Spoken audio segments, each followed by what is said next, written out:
a conquista do objetivo, ela passa pela mentalização, porque a mentalização cria arquétipo. Para quem não sabe, arquétipo é um modelo, é uma forma. Quando você cria o arquétipo de alguma coisa, essa coisa existe porque foi criada. Então, eu faço uma visualização, eu imagino, mas não sei mentalizar. Algumas pessoas dizem assim, não sei como é que se mentaliza. Mentalização é sinônimo de imaginação. Você não pode imaginar alguma coisa? Imagina você dando um beijinho ali naquela pessoa amiga. Imaginou? Pronto, isso é mentalização. E na hora em que você mentaliza, você cria o arquétipo, você cria o clichê daquela coisa. Então existe um clichê no plano sutil, um clichê no plano mental, psíquico, emocional, daquela ação. Criou o arquétipo, a ação já existe no plano mental, mas ela já existe. O principal é nós lembrarmos que ela já existe. E a partir do momento em que ela já existe ali naquele plano, é só uma questão de cristalizar, trazer para o plano físico. E o grande exemplo, sempre repetido, que é um exemplo feliz, é um exemplo que faz as pessoas compreenderem bem o que é a mentalização, ou imaginação, ou criação de arquétipos, é o exemplo da arquitetura, da engenharia, de quando uma pessoa projeta um imóvel. Seja o engenheiro, seja o arquiteto, alguém que desenhou, projetou o imóvel, ele primeiro criou aqui dentro. A partir daqui, ele foi para o desenho, e do desenho, matéria bruta, passou a constituir as paredes, o chão e todas as outras coisas que estão dentro do imóvel. Mas ele primeiro criou o arquétipo. Ele não consegue construir uma coisa que preste sem criar o arquétipo. Eventualmente, eu imagino que em alguns lugares do mundo, as pessoas vão construindo aí, né? Vai subindo uma parede, não deu certo, então demole e faz outra, ou então não deu certo, faz a outra aqui para apoiar, para não cair. Mas não é bem assim que a maior parte faz, né? A maior parte primeiro planeja, projeta, calcula e sabe exatamente o que quer fazer. Mesmo em lugares simples, mesmo nos ambientes indígenas, mesmo na África mais simples, mesmo na Austrália, lá entre os aborígenes, eles têm uma experiência de construir as suas casinhas, as suas ocas, as suas choupanas, e fazem aquilo, não desenham no papel, mas eles têm na cabeça exatamente o que eles querem fazer. Então, a criação do arquétipo é o grande truque, né? A grande alavanca para que você possa transformar a sua mentalização, o seu desejo, a sua vontade de fazer alguma coisa. A partir daí, você já tem isso realizado.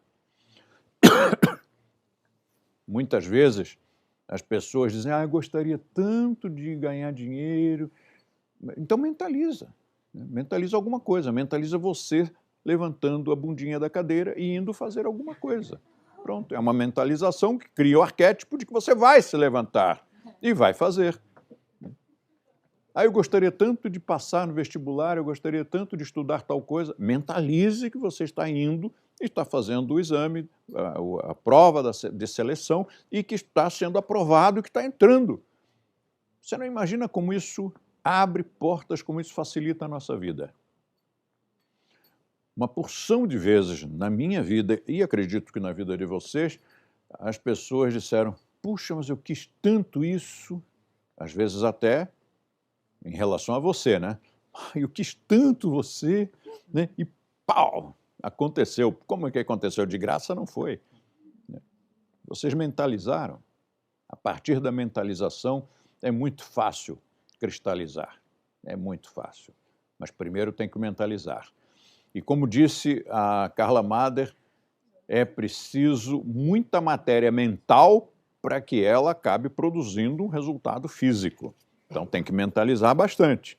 Não pode mentalizar uma vez e pronto, bastou. Aliás, esse ensinamento consta do Prontuário de Swastika Yoga de 1969. quando eu dou o exemplo da quantidade de vapor d'água que você precisa para transformar todo aquele vapor em um copo d'água.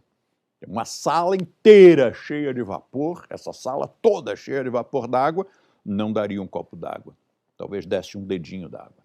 Você precisa, quanto mais sutil é a substância, maior a quantidade dessa substância que você precisa usar para produzir um efeito físico. O que mais? O que faltou?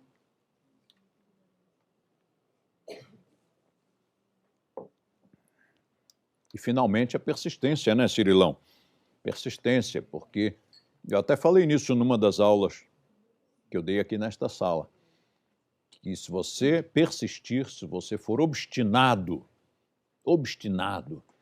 você vence em qualquer coisa que você cisme de fazer.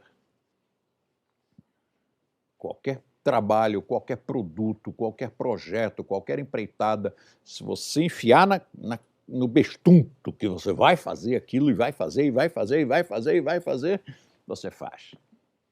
Eu me lembro que eu tinha 16 anos de idade e a minha mãe sempre dizia: menino, você tem ideia fixa.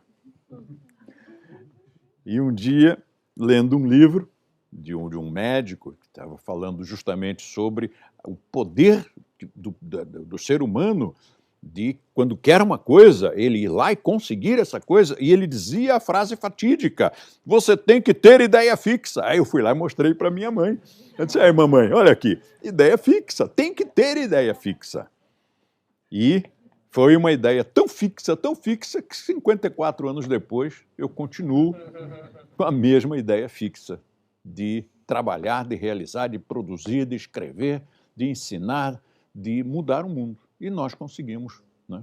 Eu sozinho não, porque uma andorinha sozinha não faz verão, mas com um bando de andorinhas nós fazemos sim, aquele bando de andorinhas voando, é verão, não tem mais dúvida nenhuma.